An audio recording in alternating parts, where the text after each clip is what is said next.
Professional athletes make a ton of money, and that might seem so because how small our own wallets are. We may struggle to pay our bills while these guys are making millions, often demanding more. Associations of athletic leagues are often regulated by the government. It's a complicated calculation when deciding athletes' salaries, but it all comes down to how much their fans are willing to spend. That's the real truth for the rising salaries. Different sports have different incomes ranging up to $32 million. Some say these salaries are too high, but that's personal judgment, not factual.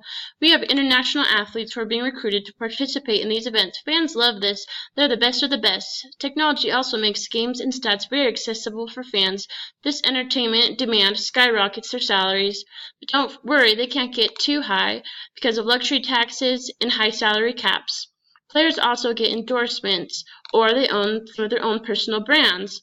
Big companies literally pay millions of dollars for these players to wear their brand, to get their company's name out there. This is where most of the athletes' income springs from. But all this comes at a great cost. Athletes really sacrifice a lot for those dollars. Their schedules are packed with training, practices, performances. Any free time is spent with their agents working on endorsements and commercials and advertising. This is a time that they sacrifice being away from family, not to mention all the travel time as they live these careers. The biggest risk they have of all is the toll this career takes on their body.